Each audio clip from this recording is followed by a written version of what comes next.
para continuar. Y el domingo igual, no cambiamos de reunión, nada más la de jóvenes no vamos a tener por esta semana también, pero a las 10 de la mañana tenemos nuestro culto normal, 9:30 y oración.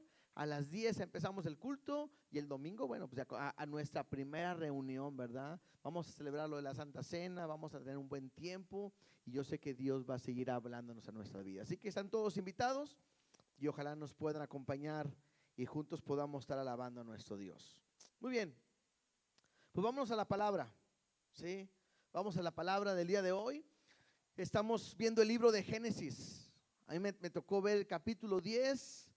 Y espero alcanzar también a ver 10 y 11, ¿verdad? Vamos a avanzar hoy 2 capítulos, primeramente Dios, y vamos a ver qué Dios nos habla. De repente, cuando uno lee la palabra y te das cuenta que hay muchos nombres, hay los hijos de los hijos, de repente uno dice, a ver, ¿qué puedo aprender? ¿Qué puedo sacar? Vamos a ir avanzando, pero todo es importante y bueno, al final espero que puedan entender este punto de lo que Dios hoy nos quiere hablar. Así que preparemos nuestros corazones, veamos lo que Dios quiere hablar. A veces que la enseñanza se convierte más como un tema para poder predicar. A mí me encanta predicar y hay veces que es más como enseñanza. Así que hoy vamos a aprender. Hoy vamos a aprender. Yo sé que vamos a irlo viendo poco a poco, pero no quiere decir que en lo que vayamos viendo Dios no nos pueda hablar. Claro que Dios nos puede hablar. Claro que Dios quiere hacer algo especial en nuestras vidas. Así que los que tienen su libretita, los que están anotando, prepárense, pluma y todo, igual, y que Dios sea hablando en nuestro corazón. ¿Por qué no oramos? Vamos a tomar este tiempo en las manos de Dios y que Él hable en nuestras vidas. Papá Dios, gracias te damos una vez más por tu presencia, porque nos permite estar juntos, poder alabarte, adorarte y también escuchar tu palabra. Cada parte de este libro de Génesis que hemos estado estudiando ha sido de gran impacto para nuestras vidas. Ver el principio de todo, ver la creación, la promesa, el propósito para nuestra vida, Dios, a través de este libro, es algo precioso. Y te pedimos que el día de hoy tú nos hables a nuestras vidas. Permite que la misma palabra por sí sola transforme nuestra vida y nuestro corazón. Quita toda distracción y permite que podamos tener un corazón dispuesto y abierto a los que nos quieras decir. En el nombre de Jesús te damos gracias. Amén y amén. Muy bien. Génesis capítulo 10, por favor. A este capítulo se le conoce como la tabla de las naciones, porque es de aquí donde hay toda la descendencia de personas que hay hoy en el mundo. ¿Por qué? Porque mira lo que dice el versículo 1, Génesis 10:1, dice: estas son las generaciones de los hijos de Noé, Sem, Cam y Jafet, a quienes nacieron hijos después del diluvio. Si nos recordamos un poquito qué es lo que fue el último que hablamos, pues estuvimos viendo tanto lo que fue el diluvio, que fue un momento donde Dios trajo un juicio a todo el mundo, a toda la tierra, un diluvio que estuvimos viendo, estudiando, y que terminó Dios con una promesa. Ya hablamos del arco iris, cómo Dios había prometido no volver a traer este tipo de juicio sobre la tierra, ¿sí? Dios acababa de dar hacer un juicio, el diluvio, porque la maldad en la tierra había crecido. Había maldad en el corazón del hombre y llega un momento donde Dios dice: basta, hasta aquí de lo que es tanta maldad, que Dios decide mandar un diluvio. Hay un arca que Dios le habla a Noé y Dios salva. ¿Cuántas personas? ¿Se acuerdan cuántas personas se salvan en el arca? 8, ¿verdad? ¿Quiénes son? Noé, su esposa, sus tres hijos, Sem, Cam y Jafet, y sus esposas. Fueron las que se salvaron. Y también vimos cómo terminando de hacer este evento, sale Noé y levanta un altar. Al salir del arca, levanta un altar para agradecerle a Dios por la promesa de su protección. Cómo Dios había terminado con todos, menos con ellos. Y Dios había cumplido su pacto y su promesa. ¿Sí? Y al salir del arca, ¿se acuerdan? Dios les mandó decir a Noé y a su familia: fructificad, multiplicaos y llenar la tierra. Y empezó una nueva tierra, la tierra que hoy conocemos. El mundo que conocemos, que llueve, para nosotros es normal que llueva. Bueno, aquí en Monterrey de repente es raro que llueva, ¿verdad? Pero sabemos lo que es la lluvia y a veces hasta nos andamos ahogando también. Pero sabemos que todo esto es la creación del nuevo mundo, o después del diluvio más bien. Y es aquí donde conocemos cómo salieron todos los hombres, donde se repobló la tierra. Y ahora veremos la genealogía de sus hijos. Vamos a empezar a leer ahorita en el capítulo 10, a partir del versículo 2. Y es bien raro, ¿por qué? Porque nos hablan que los hijos de Noé es Sem, Cam y Jafet. Pero al momento que vamos a empezar a leer ahorita el capítulo 10, empieza a hablar al revés. Primero me va a hablar de Jafet, después de Cam y al final de Sem. Bueno, hay un propósito, porque Dios quiere enseñarnos de la descendencia de Sem, porque es de la descendencia de Sem donde va a venir a Abraham, donde Dios le va a decir o va a cumplir la promesa de que de él vendrá el Mesías, que Dios salvará al mundo. Y lo vamos a ver poco a poco, pero bueno, vamos a ir viendo. Versículo 2, ¿sí? Dice así: los hijos de Jafet, Gomer, Magog, Madai, Javán, Tubal, Mesec y Tirás. Los hijos de Gomer, Askenaz, Rifat y Togarma. Los hijos de Javán, Elisa, Tarsis, Kitim, Dodanim. De estos separaron las costas, cada cual según su lengua, conforme a sus familias en sus naciones. No vamos a entrar muy profundo a ver cada una de estas personas, porque no acabaríamos, ¿verdad que sí? Y otras cosas no se saben, pero lo que yo puedo aprender es que del primero que me está hablando es de Jafet. ¿Se acuerdan que cuando el último tema que vimos fue que cuando Noé ya estaba con sus hijos, Noé se embriagó? Y vimos cómo uno de sus hijos vio la desnudez de Noé. ¿Y qué es lo que hace? Lo vimos la semana pasada. ¿Qué es lo que hace Noé? A uno de sus hijos, por cuanto se burló de su desnudez y lo avergonzó, lo maldijo, y a los demás los bendijo.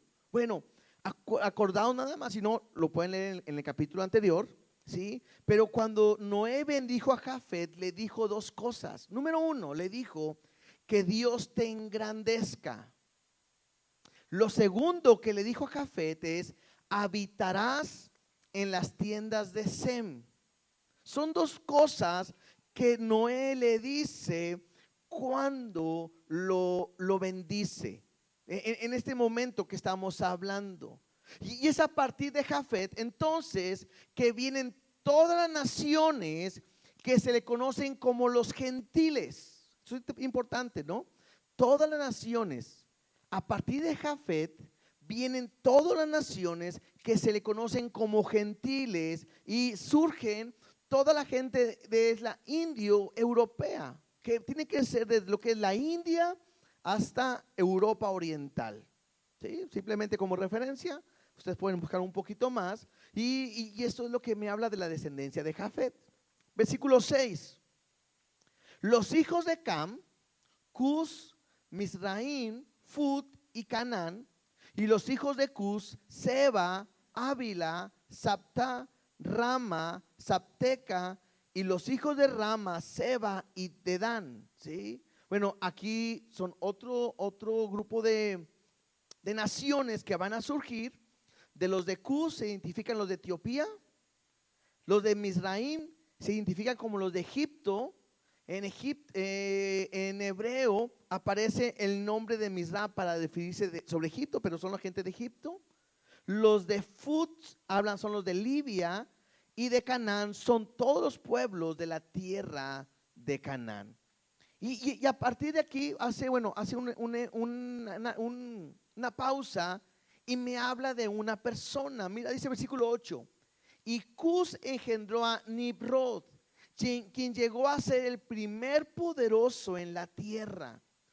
Este fue vigoroso, cazador delante de Jehová, por lo cual se dice, así como Nimrod, vigoroso, cazador delante de Jehová. Y fue el comienzo de su reino Babel, Erech, Acac y Calne en la tierra de Sinar. De esta tierra salió para Siria y edificó Nínive, Rehobot, Calá y Rensén, entre Nínive y Calá, la cual es ciudad grande. Yo sé que son de repente nombres medio difíciles, ¿verdad? Pero resaltemos algunas cosas. La primera, me habla de un hombre, un personaje que se llama Nimrod. Este hombre significa su nombre rebelde. Y algo que nos llama la atención en el momento de leer, que dice que llegó a ser el primer poderoso en la tierra. Recuerden, acaba de acabarse el mundo en este juicio que es el diluvio, empieza a surgir todo otra vez y de la descendencia nueva se levanta un hombre que su nombre es rebelde.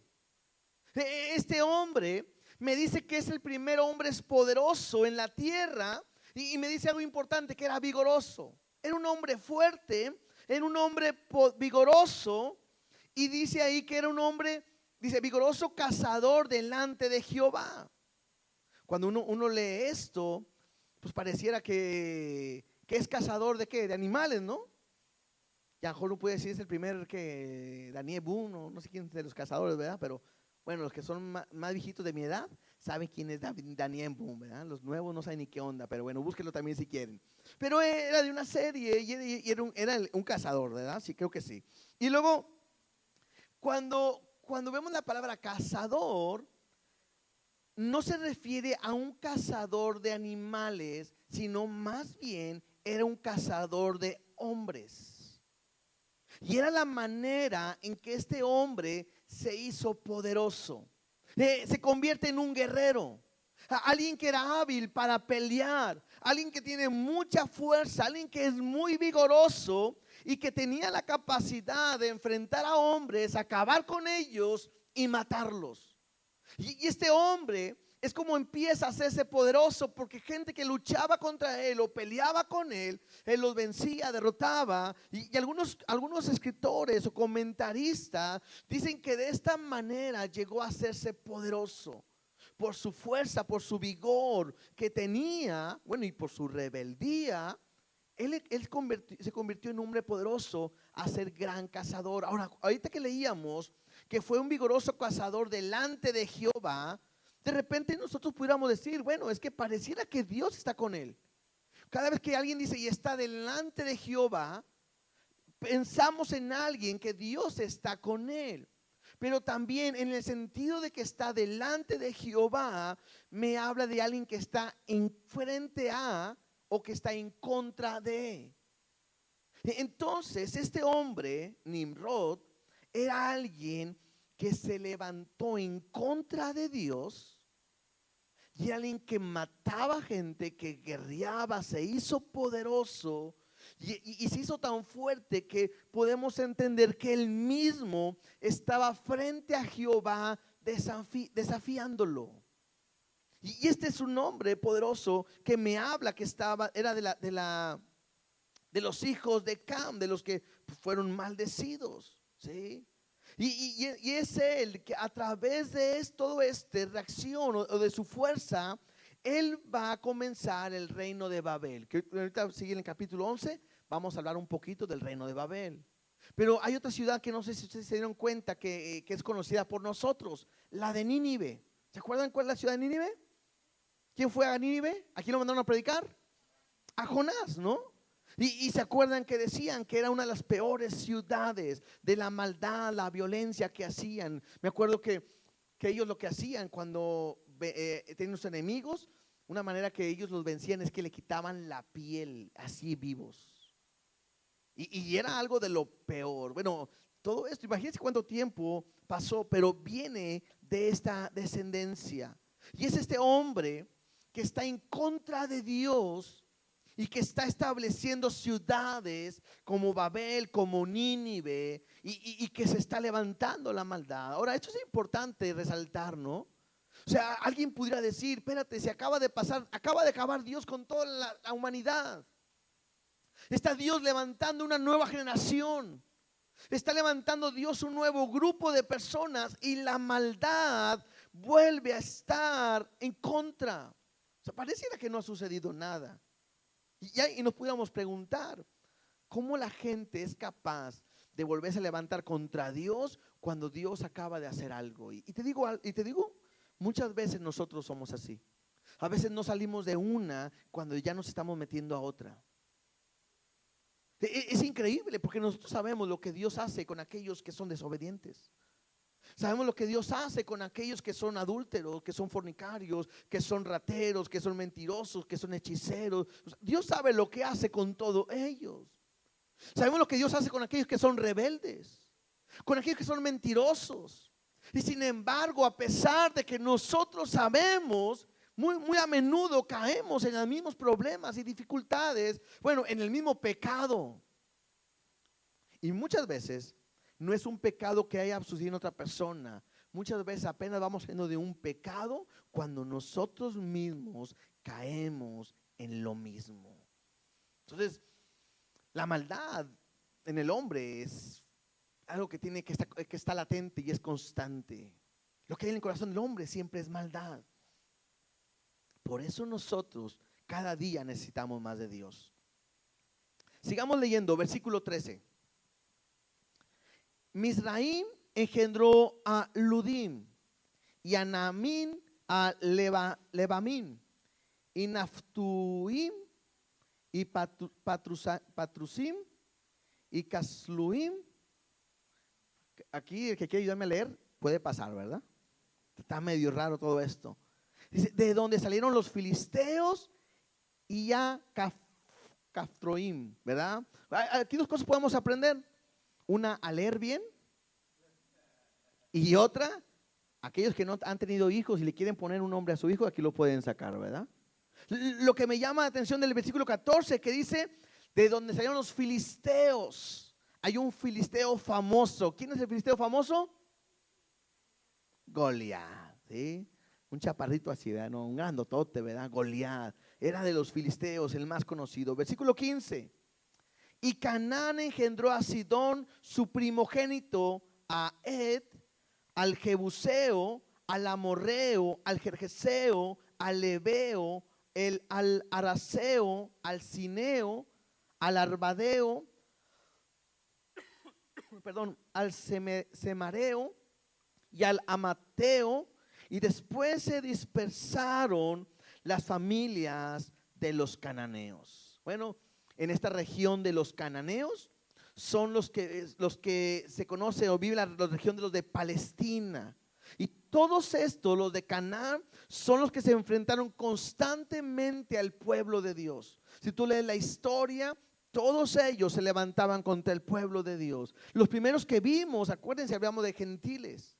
Estos de Cam, ¿sí? Que es la tierra de Canaán, son pueblos filisteos que constantemente estuvieron peleando contra el pueblo de Dios, contra el pueblo de Israel. Versículo 19. Y fue el territorio de los cananeos desde Sidón en dirección de Gerar hasta Gaza, y en dirección de Sodoma y Gomorra, también ciudades conocidas, ¿no? Adma, Sebolim y hasta Laza. Estos son los hijos de Cam por sus familias, por sus lenguas, en sus tierras, en sus naciones. Entonces yo les decía ahorita, son pueblos que continuamente estaban enfrentando al pueblo de Israel. Y en la Biblia conocemos como desde Babilonia hasta Asiria. Entonces aprendamos algo. Ya tenemos dos grupos de personas en las naciones. La primera, me está hablando de las naciones de los gentiles, ¿cierto? De Jafet.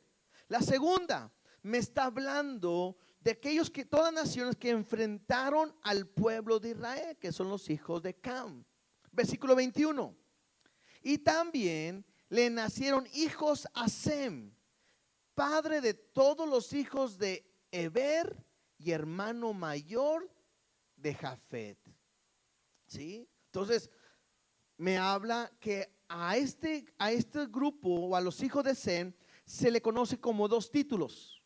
El primer título que se le da es el padre de todos los hijos de Eber. Y Eber no es un hijo directo de Sem. Sí, lo vamos a ver un poquito más adelante. Pero Eber significa el que pasa al otro lado. Esto es importante también. Eber significa el que pasa al otro lado. ¿Y alguien se acuerda cómo se conoce al pueblo de Dios? Como los hebreos. De aquí surge el nombre de Eber. De los hebreos surge de Eber.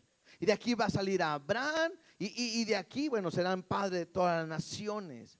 Entonces, el primer título es padre de los hijos de Eber, o sea, de los hebreos. Lo segundo, dice hermano mayor de Jafet. Y Jafet es la primera persona que vimos, ¿se acuerdan? Noé tiene a Cam, a Seb y a Jafet. El primero que vimos, los gentiles, es Jafet. Y son las naciones gentiles. Y le dice, ¿se acuerdan la bendición que les dije? Una bendición es que Jehová lo iba a bendecir. Y la segunda es que habitará en las tiendas de Sem. Y entonces podemos aprender algo. Los gentiles iban a habitar en las tiendas de ¿quién? De Sem. Entonces, si de Sem vienen los hebreos y de Sem viene Abraham y viene Jesús y viene la promesa, aquí se está diciendo que nosotros como gentiles tenemos la salvación a través del pueblo de los hebreos, de los judíos. ¿Sí? Pareciera que no es mucho, pero está Dios haciendo una promesa. Recuerden que estamos hablando de Génesis, es el principio. Dios está utilizando desde Noé la promesa de que los que son gentiles entrarán a Dios a través de Sem, a través de su pueblo.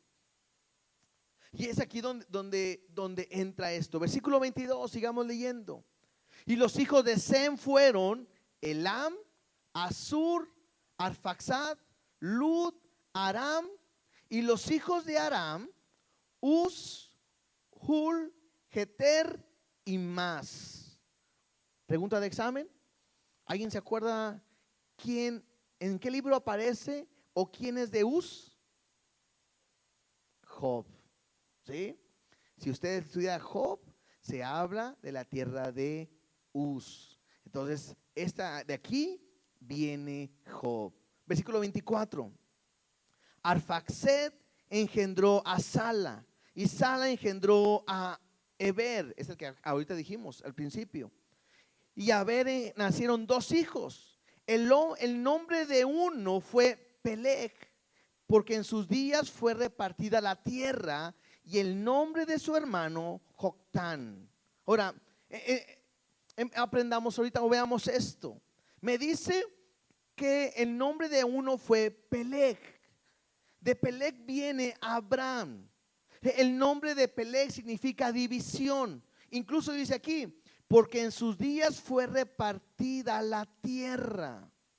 No sé si se dieron cuenta que ahorita que estábamos hablando de las naciones de Cam, de Seb y Jafet, dice que cada uno eran sus naciones y cada uno se fue con sus lenguas, y me hace entender que cada uno hablaba lengua diferente.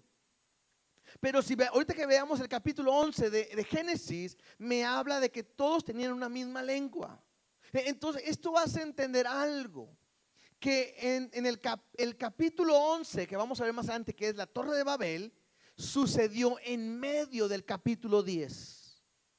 Entonces en un principio estaban todos conteniendo un mismo lenguaje, un mismo idioma, una misma lengua, pero aquí nos está hablando de cómo se dividieron. Y me dice el versículo 23, porque en sus días de Peleg fue repartida la tierra. Entonces me hace entender que en los días de este hombre fue cuando sucedió lo de la Torre de Babel y fueron divididos. ¿Estamos? ¿Sí? Versículo 26. Y Joctán engendró a Almodad, Selef, Azar-Mabet, Gera, Adoram, Usal, Dicla, Obal, Abimael, Seba, Ofir, Avila, Jobab. Todos estos fueron hijos de Joctán. Algunos piensan en este Jobab, algunos lo identifican con Job, porque el significado de Jobab es alguien que está afligido o que está triste. Y algunos piensan que este Jobab es Job. Versículo 30. Y la tierra en que habitaron fue desde Mesa en dirección de Sefar hasta la región montañosa del oriente. Estos fueron los hijos de Sem por sus familias, por sus lenguas, en sus tierras, en sus naciones. Estas son las familias de los hijos de Noé por sus descendencias, en sus naciones, y de estos se esparcieron las naciones de la tierra después del diluvio. Lo que la Biblia me muestra o me enseña es que después del diluvio que todos conocemos, de aquí surgen todas las naciones que hoy existen. ¿Sí? Interesante, bueno, yo no sabría explicarlo realmente, pero la pregunta es, ¿y de dónde surgimos nosotros, verdad? O sea, pues, dije, ¿de dónde viene el Huitzilopochtli y el Tlaloc y el Quetzalcóatl y todos esos, verdad, que nos hablaron? ¿Y qué onda? ¿De dónde viene? Bueno, acuérdense de algo, nos comentaban incluso el hermano Arturo, ¿no? Cómo era como que algo que estaba todo junto, y después hubo una cuestión de una separación, ha habido cambios climáticos y tuvieron que emigrar de diferentes lugares a diferentes partes, y de ahí tuvieron que poblarse toda la tierra, lo que hoy conocemos. ¿De dónde venimos? Pues yo creo que lo que más pudiéramos considerar es que venimos de los gentiles. Venimos de ese grupo de personas de la tribu de Jafet, porque somos los gentiles.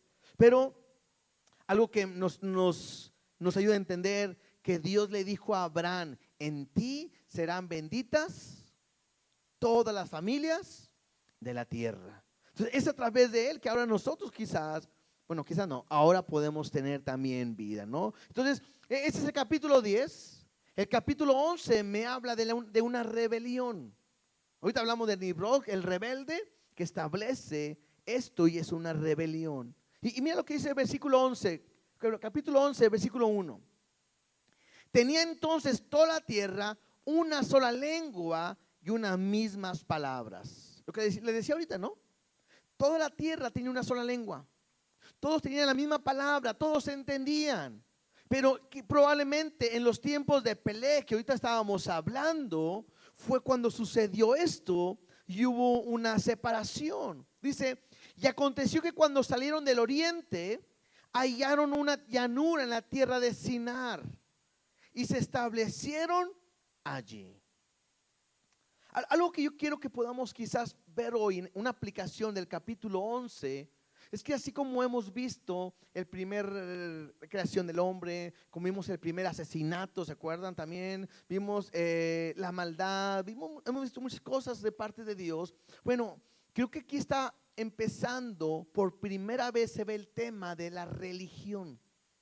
Y yo quisiera enfocar este capítulo en lo que hoy conocemos como religión. Y vamos a ir viendo algunos lineamientos. ¿Por qué? Porque dice que aconteció que cuando salieron del oriente, llegaron a una llanura de la tierra de Sinar y se establecieron allí. Entonces, esta llanura me habla de un lugar fértil por donde pasaban dos ríos. Por un lado pasa el río Tigris y el otro el Éufrates. Y esta era una ciudad o un lugar de una llanura muy buena. Y más adelante, creo que el capítulo 14, veremos la primera guerra de Abraham con un rey de aquí de Sinar, que va a enfrentar a Abraham, ¿verdad? También aquí en esta llanura es donde Nabucodonosor llevó los tesoros de Jerusalén a sus tierras en Sinar. Y es que a este lugar de Sinar se le conoce como Babilonia. Y es el lugar donde Dios llevó cautivo a su pueblo después de la época de los reyes. ¿Qué hacen ellos? Llegan a este lugar y hacen algo que desobedecen a Dios porque se establecen en ese lugar. ¿Qué les había dicho Dios? En Génesis 9:1, Dios dijo a Noé y a sus hijos, les dijo: fructificad, multiplicaos y llenar la tierra. Lo que ellos tenían que hacer es salir a diferentes lugares. Tenían que ir a llenar la tierra, tenían que ir a poblar la tierra. ¿Y qué es lo que hacen estos hombres? Llegan a un lugar, lo ven agradable y ahí se establecen. Se quedan ahí completamente y hacen a un lado lo que Dios ha mandado para hacer lo que ellos piensan, lo que ellos sienten, y se establecen ahí. Y lo primero que hacen es desobedecer lo que Dios les había dicho. Y yo creo que podamos aprender algo. Cuando nosotros hablamos de lo que Dios nos dice, lo que Dios quiere, lo que es la vida del cristiano, de un hijo de Dios, es muy diferente a lo que la religión establece. Toda religión ha sido establecida por el hombre. Las denominaciones son establecidas por el hombre. Y toda religión trata de llevarte a Dios y hacer las cosas que supuestamente Dios quiere a la manera de pensar del hombre. Y lo vamos a ir viendo, pero ellos están haciendo lo que quieren. En vez de continuar llena la tierra, se establecen en este lugar. Versículo 3. Y se dijeron unos a otros: vamos, hagamos ladrillo y cosámoslo con fuego.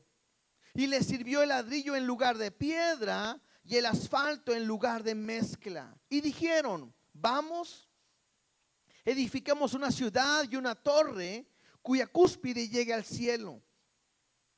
Y hagámonos un nombre, por si fuéramos esparcidos sobre la faz de toda la tierra.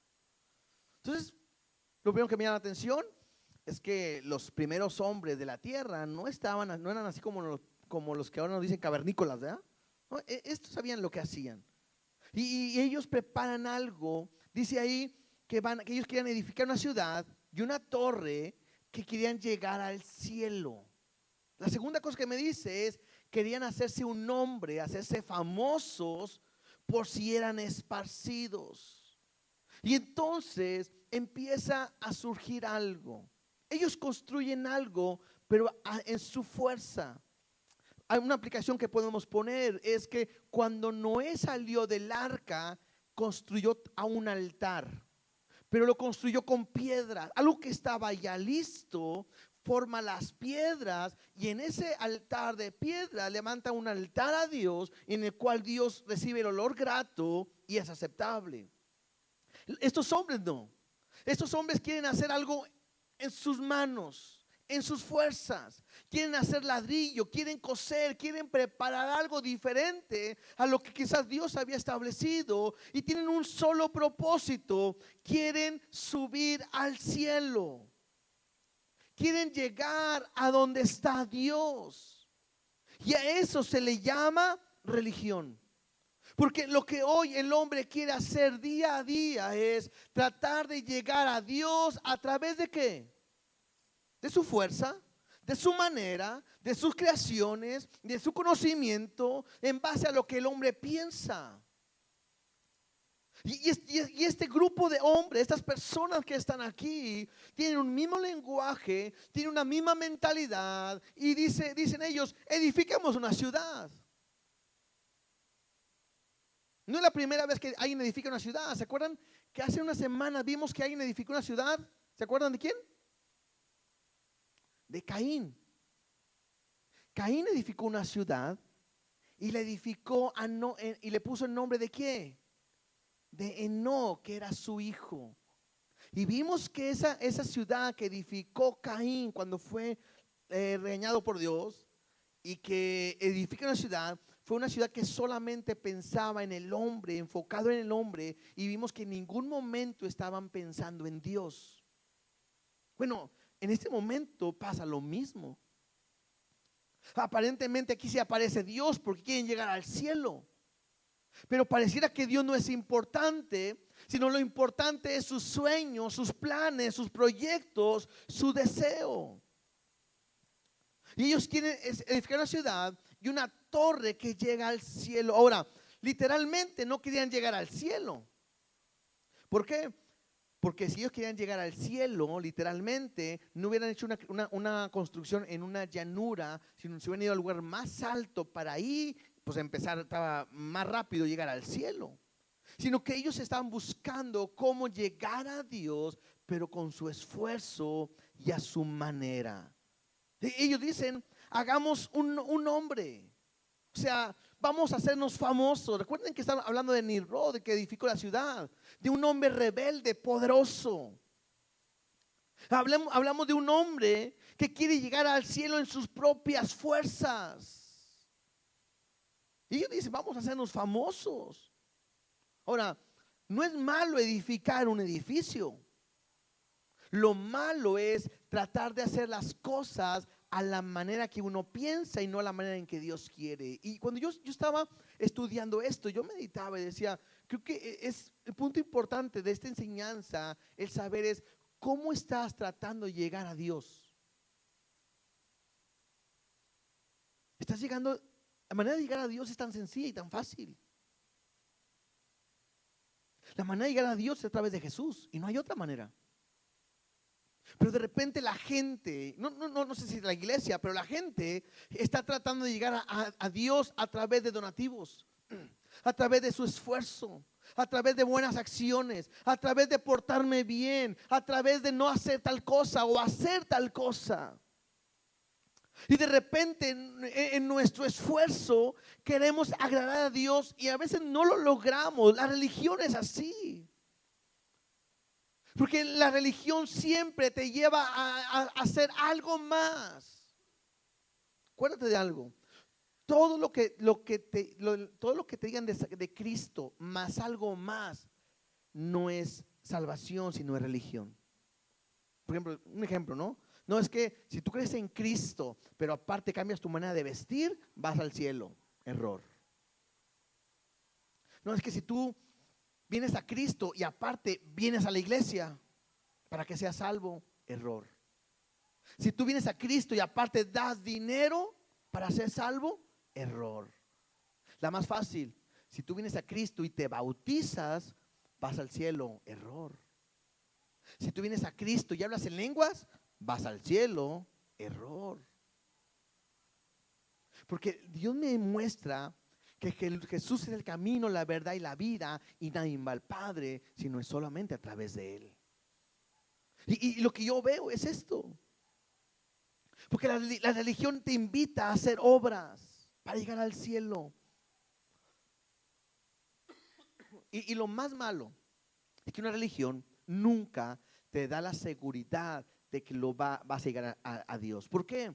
Porque siempre está enfocado en tus obras, en lo que tú haces.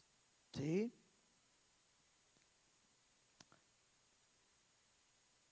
Y entonces Dios empieza a analizar la situación. Versículo 5. Y descendió Jehová para ver la ciudad y la torre que edificaban los hijos de los hombres. Y dijo Jehová, he aquí el pueblo es uno, y todos estos tienen un solo lenguaje, y han comenzado la obra, y nada les hará desistir ahora de lo que han pensado hacer. Cuando uno lee esto, uno puede decir, pues están haciendo lo que Dios quiere. ¿Por qué? Porque este pasaje me habla de unidad, me habla de un mismo sentir, me habla de un mismo pensamiento. Pero estos hombres están maquinando lo malo, e incluso Dios dice, y nada los hará desistir. Y a mí me llama la atención porque este versículo se parece mucho al de Génesis capítulo 6 versículo 5. Génesis 6:5, cuando me habla de que Dios va a destruir al mundo con el diluvio, mira lo que dice. Y vio Jehová que la maldad de los hombres era mucha en la tierra, y que todo designio de los pensamientos de su corazón, de ellos era de continuo solamente el mal. Entonces me está hablando de un grupo de personas que en su pensamiento y en su corazón solamente estaba lo malo. Y aquí en la Torre de Babel, Dios está viendo un grupo de personas que en su manera de pensar están pensando lo malo, y que incluso Dios dice, nada los hará desistir. Y esto es bien tremendo. Porque cuando nosotros como estamos al frente de una iglesia y nos lleva mucho a veces en compartir, aconsejar a personas, hay momentos en que vemos a alguien que tiene una manera de pensar y que está equivocada, y que por nada del mundo lo hacemos cambiar de razón. Es más, yo creo que a ustedes también se han enfrentado a personas así, que tú ves las cosas tan claras, se lo estás diciendo, y por más que le hablas, y por más que le dices, y por más que le muestras, y dicen por ahí, no, hasta le muestras los pelos de la burra en la mano, aquí está, mira, y no creen, y nada los hace desistir de lo que están pensando. Y entonces Dios tiene que hacer una solución. Versículos 7 y 8 dice, ahora pues, descendamos y confundamos allí su lengua, para que ninguno entienda el habla de su compañero. Así los esparció Jehová desde ahí sobre la faz de toda la tierra, y dejaron de edificar la ciudad. ¿Sí? ¿Qué es lo que hace Dios? Desciende y los confunde. ¿Qué hace? Detiene la obra. Ahora, cuando yo estaba leyendo, yo pensaba en esto. Dios pudo haber dicho, híjole, mi pueblo está unido como nunca. Oh, mi pueblo tiene un propósito en la vida, llegar al cielo. No, mi pueblo está echándole ganas. Yo veo su esfuerzo, su trabajo. Están preparando ladrillo, está cosiéndolo, lo están preparando, edificando. Y hay un solo propósito, es llegar al cielo. Dios pudo haber dicho, excelente, por cuanto te has esforzado, por cuanto tu deseo es estar conmigo, subir al cielo, te voy a dar lo que quieres, y te voy a bendecir, y te voy a prosperar, y establecer esta ciudad como tú quieres. Pero yo veo a Dios no haciendo eso. Yo veo a Dios haciendo todo lo contrario. Dice, los voy a confundir, voy a detener esta obra porque ellos están mal, y tengo que aprender algo. A Dios no le importa tu esfuerzo, tu trabajo, tus deseos, siempre y cuando estén en contra de su voluntad y de su propósito. Otra vez, esto se llama religión. Hay gente, tristemente, que vemos pagando una manda de rodillas, caminando por cuadras, por kilómetros. Y Dios, aunque lo ve y dice, oye, esto es frío, pero es una realidad. Aunque Dios te ve cansado, lo ve sangrando y lo ve que ya no puede más, Dios no se puede agradar por ese esfuerzo que están haciendo. Eso se llama religión. Porque Dios no se va a complacer algo que no va con su voluntad y con su propósito. ¿Por qué digo esto? Porque habrá gente que quiere ganarse el cielo haciendo buenas obras. Nosotros conocemos gente que a veces decimos, híjole, esta persona es tan buena que lo único que le falta es ser, ¿qué le falta ser? Cristiano. Entonces, ¿qué le falta? Pues todo. Será muy bueno, pero le falta todo. Porque por más que te esfuerces, por más que sufras, por más que le quieras dar, si no estás haciendo lo que a Dios le agrada, no va a pasar nada. Y yo aprendí algo. Al final de cuentas, Dios siempre va a cumplir su propósito. De veras. Ahora, también quiero poner un paréntesis. No se trata que somos robots de Dios, porque Dios nos da una libertad de hacer lo que queramos, pero dentro de su propósito. Yo lo puse así. Yo tengo mis hijas y tienen una libertad de hacer, de vivir, de hacer lo que quieran dentro de nuestros lineamientos. Y le enseñamos que sí y que no. Sí, beneficios, no castigos. Pero no son mis robots. ¿Me explico? Bueno, lo mismo es Dios. Lo mismo es Dios. Dios no es así. O sea, Dios no nos tiene así como controlados, que no puedo hacer nada. No, Dios no es así. Dios te da una libertad, pero cumplirá su propósito. Hay veces que Dios te dice, hey, descansa. Hey, descansa. No, no tengo mucho trabajo. Descansa. No, no tengo que trabajar. Descansa. Ah, no descansa. No. ¿Y qué pasa de repente? Nos enferma Dios. ¿Y ahora qué tenemos que hacer? Descansar. Y Dios, te lo dije. Entonces, a veces por las buenas o por las mejores. Pero aprendamos algo. Dios siempre cumplirá su propósito. ¿Cierto? Ahora, ellos dijeron también, vamos, hagamos un nombre por si somos esparcidos sobre la faz de la tierra. Y cuando Dios llega, ¿qué es lo que hace? Lo dispersa. Lo que el hombre trata de hacer, Dios siempre puede deshacer sus planes en un instante. O sea, ellos no querían ser esparcidos y cuando Dios llega, como si nada, los mueve. Y aquí establecen lenguas diferentes. La gente empieza a hablar en otras lenguas.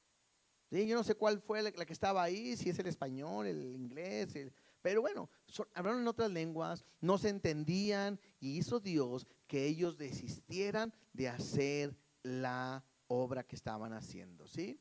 Versículo 9. Por esto fue llamado el nombre de ella Babel, porque allí confundió Jehová el lenguaje de toda la tierra y desde ahí los esparció sobre la faz de toda la tierra. Nimrod le pone el nombre a Babel. Babel significa, o está puesto en dos palabras, que es Bab, que es puerta, y él es Dios, o sea, es puerta de Dios. Pero Dios cambia todo y Babel ahora significa confusión. Por lo que el hombre estaba tratando de crear, se convirtió en una confusión. Y vuelvo a decirte, toda religión siempre te va a llevar a una confusión. Por nosotros como iglesia tratamos de ver la Biblia verso a verso. Alguien pudiera decir, bueno, es que el cristianismo es una religión. Bueno, la gente lo ha dicho así, pero el cristianismo no es una religión. El seguir a Cristo, el vivir para Cristo es una realidad, pero no es una religión. Y la Biblia sí me dice que la puerta al cielo, ¿cómo se llama? ¿Quién es la puerta al cielo? Jesús, Cristo, ¿verdad? Él es la puerta, por Él entraremos nosotros. Versículo 10, entraremos otra vez con los nombres. Y dice así, estas son las generaciones de Sem. Acuérdense que estábamos hablando en el capítulo 10, vimos Jafet, vimos a Cam y Sem. Lo que vimos en el capítulo 10, estos son los mismos, no son otros diferentes. Dice, estas son las generaciones de Sem. Sem, de edad de 100 años, engendró a Arfaxad 2 años después del diluvio.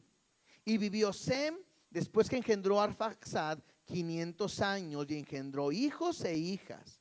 Y Arfaxad vivió 35 años y engendró a Sala. Y vivió Arfaxad después de que engendró a Sala 403 años y engendró hijos e hijas. Sala vivió 30 años y engendró a Eber. Este es de los hebreos que habíamos dicho. Y vivió Sala después de que engendró a Eber 403 años y engendró hijos e hijas. Eber vivió 34 años y engendró a Peleg. Y vivió Eber después que engendró a Peleg 430 años y engendró hijos e hijas. Peleg vivió 30 años y engendró a Reú. Y vivió Peleg después de que engendró a Reú 209 años y engendró hijos e hijas. Reú vivió 32 años y engendró a Serug. Y vivió Reú después que engendró a Serug 207 años y engendró hijos e hijas. Y Serug vivió 30 años y engendró a Nacor. Y vivió Serug después que engendró a Nacor 200 años y engendró hijos e hijas. Nacor vivió 29 años y engendró a Taré. Este nombre es importante. Y vivió Nacor después que engendró a Taré 119 años y engendró hijos e hijas. Y Taré vivió 70 años y engendró ¿a quién? A Abraham. Aquí empieza nuestro personaje importante también. A Nacor y Harán. ¿Sí? Y empieza a ver que hay un cambio en la narrativa. Porque empieza a decir cuántos vivió y que engendró hijos e hijas. Pero aquí cambia un poquito la narrativa. Y luego dice, verso 27, estas son las generaciones de Taré. Taré engendró a Abraham, a Nacor y Harán. Y Harán engendró a Lot. Entonces aprendamos, aquí dice que Abraham era tío de Lot. ¿Sí? Son personajes que más adelante vamos a estar viendo. Lot era su sobrino. Versículo 28. Y murió Harán, uno de sus hijos de Taré, antes que su padre Taré, en la tierra de su nacimiento. ¿Cuál era? Ur de los Caldeos. Entonces aquí vamos viendo todo lo de Abraham. Abraham, ¿de dónde era? De Ur de los Caldeos. ¿Cómo se llamaba el padre de Abraham? Taré. ¿Cómo se llamaban los hermanos de Abraham? Nacor y Harán. ¿Cómo se llama el sobrino de Abraham? Lot. Cuando uno empieza a ver la línea, se pone interesante al ir leyendo más adelante. Verso 29. Y tomaron a Abraham y Nacor para sí mujeres. El nombre de la mujer de Abraham era Sarai. Y el nombre de la mujer de Nacor, Milca, hija de Harán, padre de Milca y de Isca. Mas Sarai era estéril y no tenía hijos, lo sabemos de la esposa de Abraham. Y tomó Taré a Abraham su hijo, y a Lot, hijo de Harán, hijo de su hijo, y a Sarai su nuera, mujer de Abraham, su hijo, y salieron con ellos de Ur de los Caldeos para ir a la tierra de Canaán. Eso es importante también. Y vinieron hasta Harán y se quedaron allí, y fueron los días de Taré 205 años, y murió Taré en Harán. Entonces, aquí vamos viendo ya el personaje, ya vimos de Noé, Cam, Set y Jafet. De Sem viene Taré, de Taré viene Abraham. Y vamos a empezar a tener esta línea para saber todo el propósito que Dios tiene desde un principio. Interesante, ¿no? Porque conocemos el nombre de Abraham. ¿Alguien me puede decir qué significa el nombre de Abraham? ¿Sí? Padre. Abraham significa padre. Y interesante, ¿no? Porque, y puede ser hasta chistoso. ¿Cómo te llamas? Me llamo padre. Ah, qué bueno, qué padre, ¿verdad? Oye, ¿y cuántos hijos tienes? Ninguno. Mi esposa no me puede dar hijos. Entonces el nombre era chistoso. Más adelante será más chistoso, porque Dios le cambia el nombre de Abraham a Abraham. Y ahí me puede decir qué significa el nombre de Abraham. Padre de multitudes. Entonces, oye, ¿cómo te llamas? No, antes me llamaba padre y ahora padre de multitudes. Excelente. ¿Cuántos hijos tienes? Ninguno.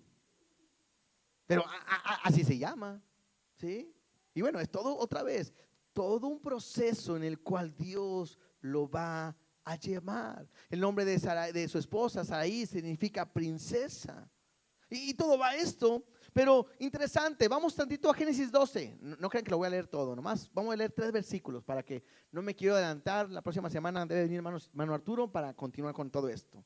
Dice así: pero Jehová había dicho a Abraham: vete de tu tierra y de tu parentela, de la casa de tu padre, a la tierra que te mostraré. Acabamos de leer unos versículos anteriores que Dios le había dicho eso, ¿no? Que habían salido de Ur de los Caldeos a Canaán. Entonces, esto me habla de que Dios ya le había dicho a Abraham que saliera de Ur de los Caldeos a una tierra donde va a hacer una promesa en su vida. interesante. ¿Quién buscó a Abraham? ¿Dios o Abraham buscó a Dios? Dios buscó a Abraham. ¿Saben? ¿Quieren saber cómo era Abraham? Vamos a Josué capítulo 24, versículo 1. Josué 24, 1. Estamos a punto de terminar. Perdón. Josué 24, 1 dice: y reunió Josué a todas las tribus de Israel en Siquem, y llamó a los ancianos de Israel, sus príncipes, sus jueces, sus oficiales, y se presentaron delante de Dios. Esto es cuando iban a repartir las tierras, cuando la promesa se había cumplido, cuando habían llegado a la tierra prometida. Y dice así: y dijo Josué a todo el pueblo: así dice Jehová, Dios de Israel, vuestros padres habitaron antiguamente al otro lado del río. ¿Se acuerdan cuál es el nombre de Aber? Significaba del otro lado.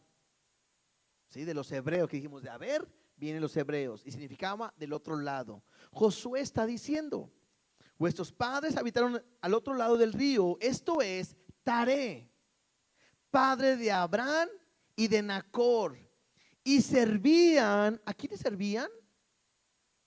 A dioses extraños, dioses con D pequeña, minúscula, son dioses extraños, ajenos. Y yo tomé a vuestro padre Abraham del otro lado del río y lo traje por toda la tierra de Canaán. Y eso es importante, ¿por qué? Porque acabamos de ver un grupo de personas que querían llegar al cielo con sus fuerzas, con su sabiduría, con su poder, con ese grupo vigoroso que querían construir para llegar al cielo, hacerse un nombre famoso, y por todo lo que ellos estaban tratando de lograr, no pudieron llegar al cielo. Y en cambio, ve a un hombre que buscaba, adoraba a otros dioses, y que Dios, a través de su gracia y misericordia, lo llama para cumplir un propósito en su vida. Un hombre que estaba metido en la idolatría y que más adelante se le conocerá como el amigo de Dios, que por muchos también llamado padre de la fe, que adoraba a otros dioses. Pero Dios lo está llamando. Regresando a Génesis 12, versículo 2 y 3. No solamente Dios le dice que salga de su tierra a una ciudad que la va a llevar, sino que le dice, versículo 2: y haré de ti una nación grande, y te bendeciré y engrandeceré tu nombre y serás bendición. Aquellos hombres con sus fuerzas querían engrandecer su nombre, hacerse famoso. Y este hombre que no buscaba nada, Dios lo llama para engrandecer su nombre y para que sea de bendición. Versículo 3: y bendeciré a los que te bendijeren, y a los que te maldijeren maldeciré, y serán benditas en ti todas las familias de la tierra. Y esto es importante y glorioso, porque creo que muchos de nosotros nos debemos de encontrar o vernos en la vida de Abraham.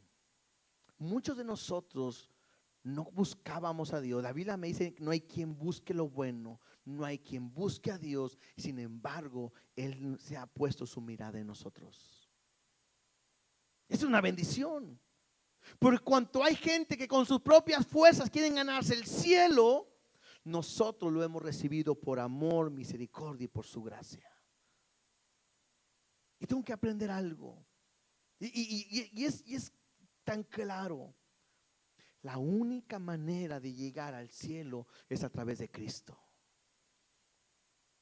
No, yo no quiero que caigamos ahora, bueno, pues ya soy salvo y no tengo que hacer nada, ni me tengo que esforzar. No. Estoy hablando que no puedo esforzarme para ser salvo. No puedo esforzarme para llevar al cielo. No es con una escalera grande y otra chiquita y arriba, no. La salvación es por fe. Y cuando yo veo esto, digo, qué impresionante. Yo puedo ver mi vida. Porque yo cuando era joven, a mi edad de 10, ayer lo estaba platicando. 9, 10 años y vivíamos en una condición donde no conocíamos el cristianismo. Estábamos en una iglesia y nos estudiábamos. Yo quería, hice mi primera comunión, yo quería ser sacerdote, yo quería, creyendo en otros ídolos, alcanzar y buscar a Dios. Pero qué importante es saber que Dios me puede sacar de donde yo estaba escondido, y aunque yo no lo buscaba, Él ahora me encontró. ¿Y por qué fue? Por su gracia y por su misericordia.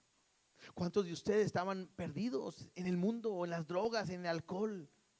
Y que en su mente ni por un lado pasaba nada de Dios y no querían saber nada de Dios, pero ahora por su gracia y por su misericordia han sido encontrados y ahora saben que son hijos de Él. Y puedo aprender algo: la religión no me lleva a ningún lado, Cristo sí. Y todo es a través de su gracia y de su amor. Y Dios le dice a Abraham: en ti serán benditas todas las familias de la tierra. Toda esa gente que quiso llegar al cielo no tiene esperanza. Toda la gente que vive en una religión no tiene esperanza. Por más que se esfuercen, van a tratar de llegar a Dios y no lo van a poder hacer. Pero nosotros no tenemos que hacer nada porque Él lo ha hecho todo por nosotros. Yo no sé tú, pero a mí eso me da tranquilidad. Porque sé que me ha encontrado, me ha salvado, soy su hijo, le pertenezco y yo tengo la entrada segura con el Padre. ¿Por qué? Por su gracia y por su misericordia. Y eso es interesante. Cuando yo leía y yo veía la historia, yo decía: ¿por qué Dios tuvo que agarrar a Abraham y que era alguien que adoraba a otros dioses? Y no lo entendemos. Como no lo entiendo, cómo Dios en mi persona se pudo fijar y me ha puesto en este lugar. Porque no es por lo que hago, es por su gracia y por su misericordia. Si tú hoy has creído en Él, ten la seguridad y la esperanza que estarás con Él para siempre. No es por lo que haces, es por su gracia y por su misericordia. Y no me toca nada más que tener que darle gracias por su amor. No me queda nada más que llegar a ser como Abraham, el amigo de Dios. Lo peor que puedo hacer es llegar a volver a la maldad, a donde estaba antes. Dios quiere que hoy tú le entregues completamente tu vida a Él. Ponte de pie, por favor.